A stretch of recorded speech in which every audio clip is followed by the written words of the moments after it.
All right, hi everybody. So I'm going to show you how to add the level and do some of the basic designs for the things that you're going to need to make the final part of your game. So I'm just going to make this level really quick and then show you the different conditions for both the high score, the level design, and everything else. So the first thing, again, if you go to your library section, if you go to the tutorials, you're going to see Chocobreak, which is right here. And then this is all of the stuff that you're going to need for the game. So when you go to this section, for instance, you're going to see that we have like the sky.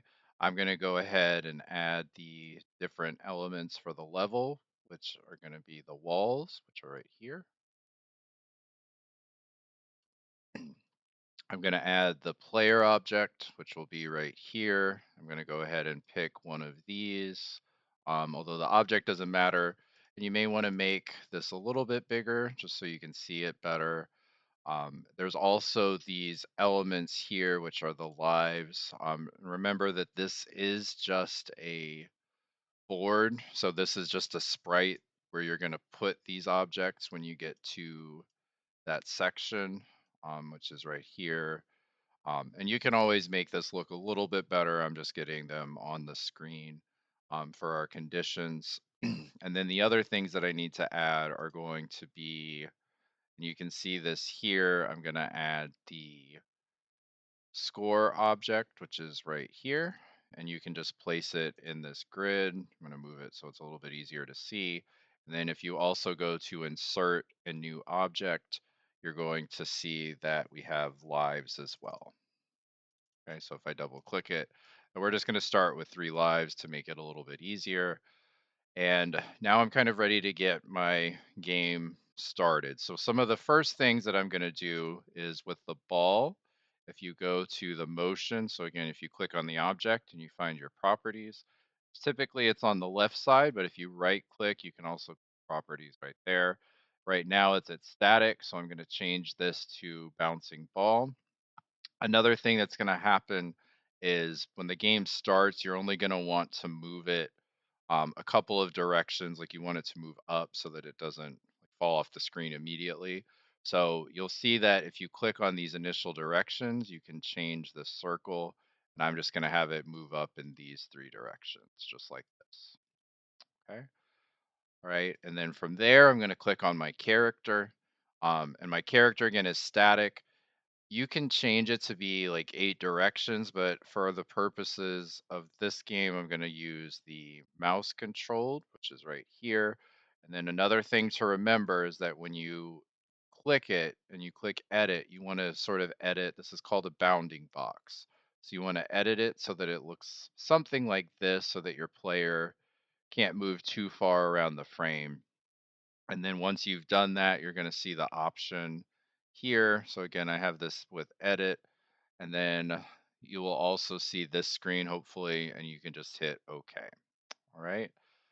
And now I'm ready to add, since we're on this frame, I'm going to go ahead and add a couple of the objects. So the easiest way to do this, in my opinion, is just to add them, like add a row, get it as close as you can. And again, you can always kind of go back later and change it. But if I wanted to do like this is my row. And if I click an object and I hold shift, you'll see that I can select all of them. And if I right click and hit copy, when I hit paste now, it's going to place them in this kind of row like this. So this can save a lot of time. And I'm just going to, again, make them as close as I can. This is something that you can go in and edit later to make them like a little bit more even, but just as an example, it'll look like this.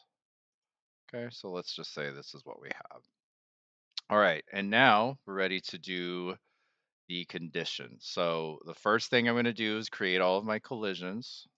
So you're going to see this object here. And again, we're going to go with the collision. I've picked the ball. So I'm going to hit collision, another object. And then I'm just going to go through all of the different objects that are in my scene. So remember, in this case, we want the ball to move off of the objects. We don't want it to stop. So when you go to this ball right here, you'll right click, click movement, and then hit bounce. I'm just going to do that for pretty much everything that is in the game. The nice thing is once you make one of these, since this condition is going to be the same throughout, you can just drag the check mark down, right? So I'm going to go through, add the last ones, which are right here.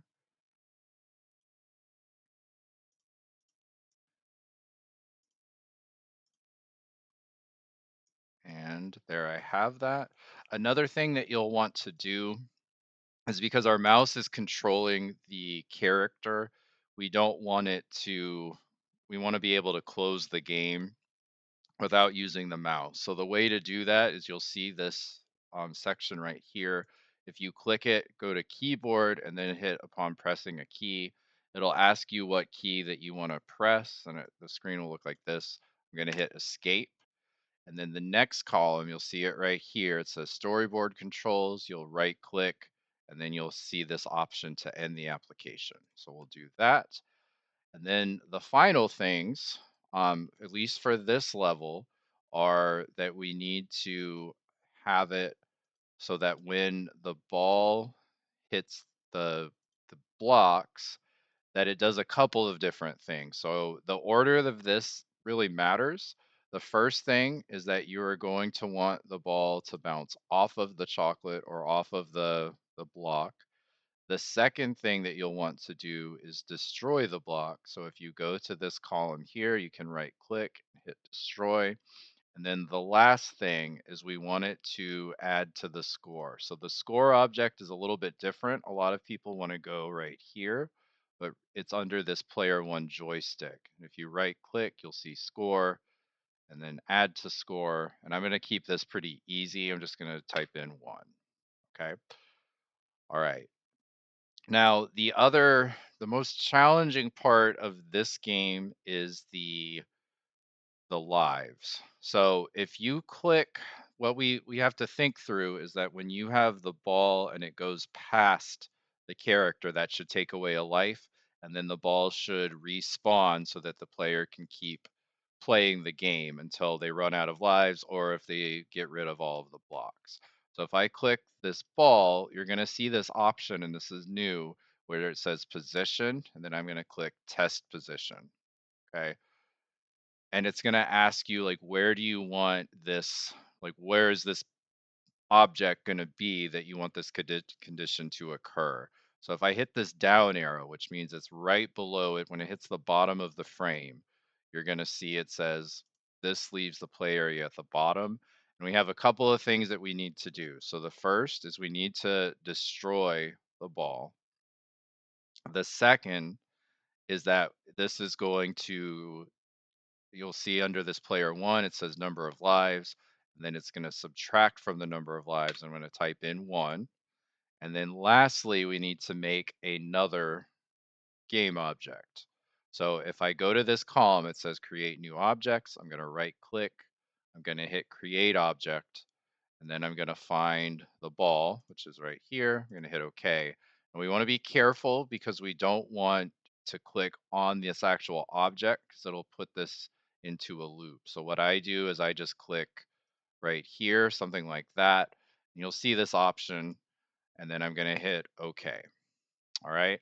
And now when I play this frame, it'll look something like this. And let me add this to our screen really quick.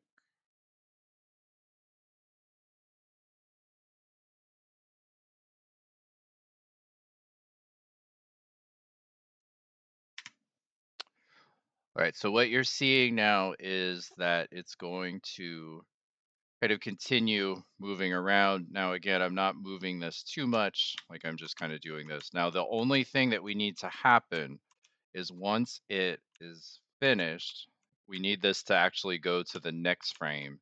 Once we either get to the end where you lose all of the lives. So right now this condition isn't really like working, but you can see it's at 30. So both conditions have been met. So I just need to make sure that my level will go to the next frame when that happens. All right. So the way that you would do that is once you're here, you have two things that we're doing. So the first is you can see that we have this player one joystick when I make my new condition, and you'll see this option that says compare to player's score. So we know from our previous option here that it's 30. Okay, so once it gets to 30, what I'm going to do next is go to the next frame. And then the next thing is, again, under this player one joystick, you're going to see this option that says compare to player's number of lives. And this is just going to be default. If it's 0, it's going to do the same thing. It's going to go to the next frame. Okay. Now, looking at this, I need to add one more frame. And what that's going to look like is you're going to have this graphic that you can use here, which is the high scores. And then what will happen now is if you go to insert, you can go to new object and you're going to see a high score table that looks like this. All right. So now when I hit play, you're going to see this. What will happen is if I run this application, you're going to see that the character, and I'm going to try to get this to work one more time. You'll see that this kind of goes through like this. And now once it gets to the end, in this case, it ran out of lives, you can type in your name and there it is.